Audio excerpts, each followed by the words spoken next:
بسم الله والصلاة والسلام على رسول الله وعلى آله وصحبه أجمعين أما بعد. We're going to continue with the book of major sins, and we'll do a couple, inshallah, today. A couple minutes left. So the one we have now is the 48th one is al-baghi. Al-baghi is outrage or injustice against people and harming people. So Allah subhanahu wa ta'ala said, it includes also being arrogant. Okay? So Allah subhanahu wa ta'ala said, إنما السبيل على الذين يظلمون الناس ويبغون في الأرض بغير الحق أولئك لهم عذاب أليم. Allah said that the punishment, okay, will be against those who oppress people and they cause corruption on earth, or they transgress without fulfilling the truth, or بغير العلم, بغير الحق أولئك لهم عذاب أليم. So there are people who transgress. These are the people who should be punished. They will be punished. Okay. Allah subhanahu wa ta'ala also Allah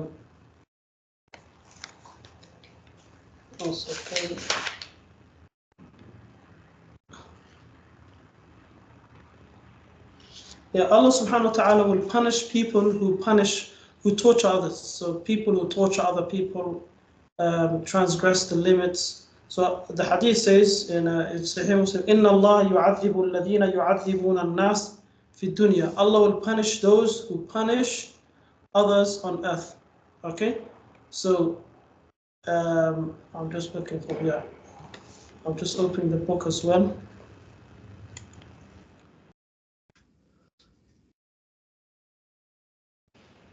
Correct translation is 48. Anyway, so it's basically people who oppress others, take advantage of them, people who cross the limits, like people who torture animals. The Prophet ﷺ said a woman went into hellfire because she trapped a cat. She didn't let it go out and eat and hunt for itself, or go out and search for food for itself, nor did she feed it. So al-baghi, you can translate it a bit like dhulm as well, oppression. So to oppress people, you should be afraid to oppress people in any way and any form, and to oppress animals as well. The next one is al-khuruj bis-sayf wa-takfiru bil-kaba'ir, to go and kill people, okay, or to fight people, to draw your sword, and to do takfir of people as well, to make people kafir. You can translate it as extremism for the people, the khawarij, to those who kill Muslims as well.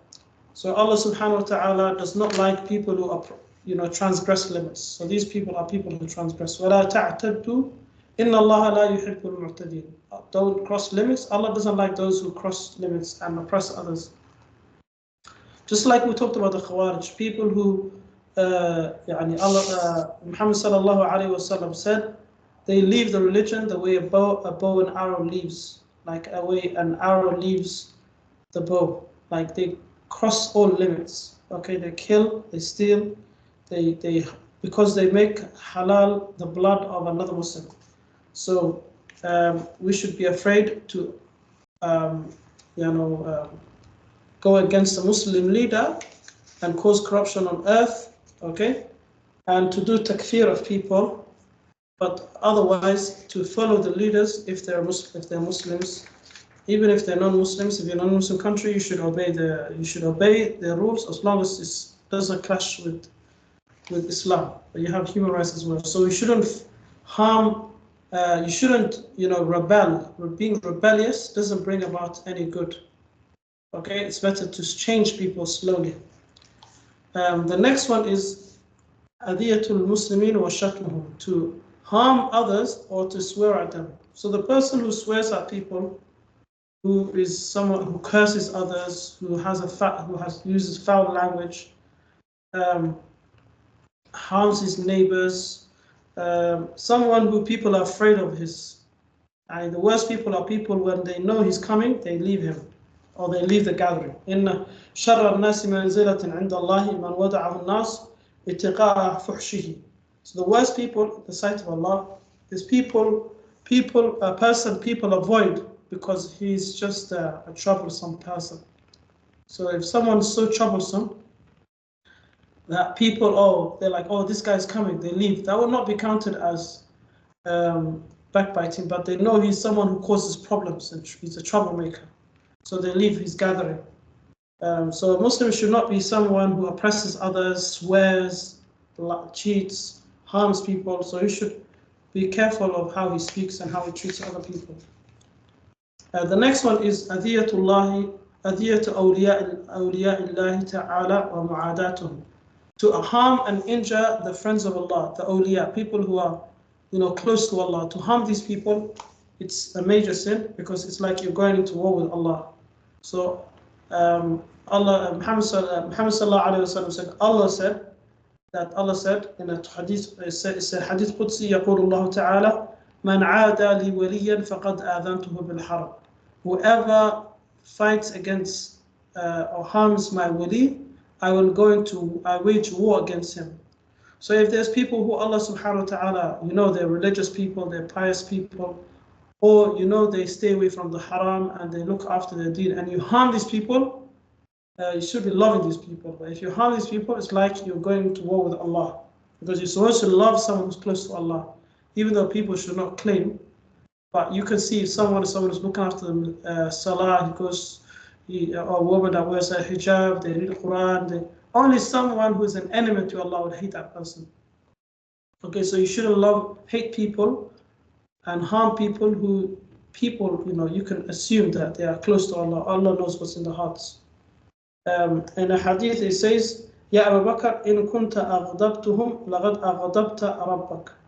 So Muhammad sallallahu alaihi wasallam said in a hadith, Abu Bakr, if you made them angry, you will make Allah angry. Muhammad sallallahu alaihi wasallam was talking about the poor immigrants that came to Medina. Because Allah loved them, they left their land, they left everything, and they're poor. They're in Medina for the sake of religion. So if people harm them and were to call them names or to call them poor or something like that, then they are going against the will of Allah subhanahu wa ta'ala. I'll add one more. Or going against the believers. The last one is al-isbal al-izar ta'azzuzan wa nahwi. So to lower your garment below your ankles.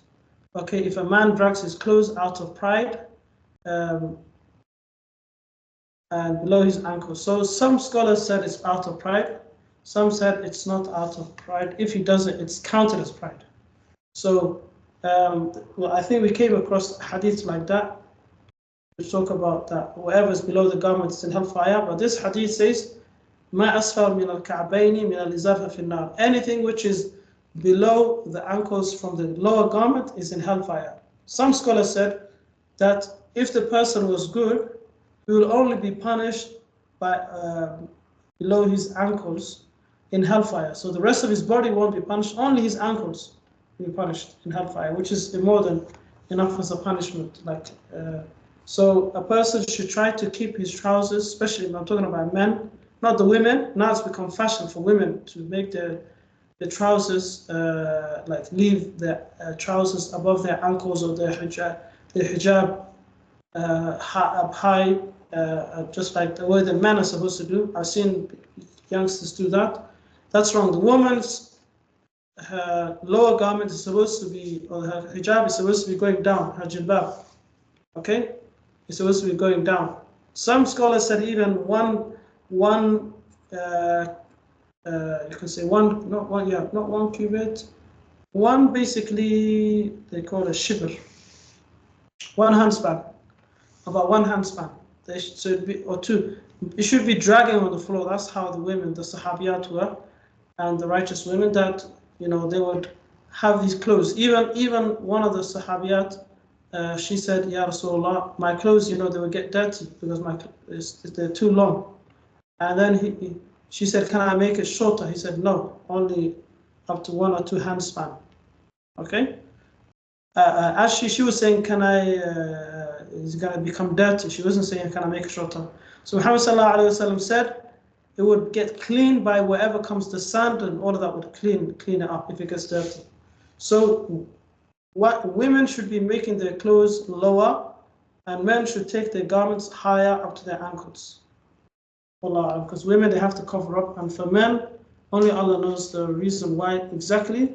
It could be because some scholars saying this person is using extra material to show off he's rich. Like people, the kings, they used to have long clothes to show that they're rich, and also if you look at people who want to show off, like for example, if you look at women when they have the bride, like she has something long to catch attention, to show that you have more material and all of that. So a person should try to keep his trousers above his ankles. Okay, there could be other benefits. There could even be medical benefits, but they haven't discovered that yet. And now it's become fashion for men to do that themselves now.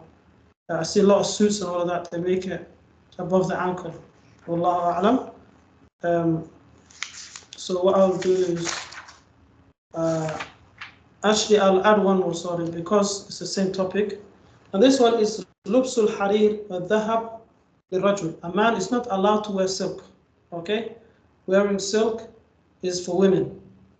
And gold also is for women. So men are not allowed to wear silk and gold. They're allowed to wear silver and other material. Okay?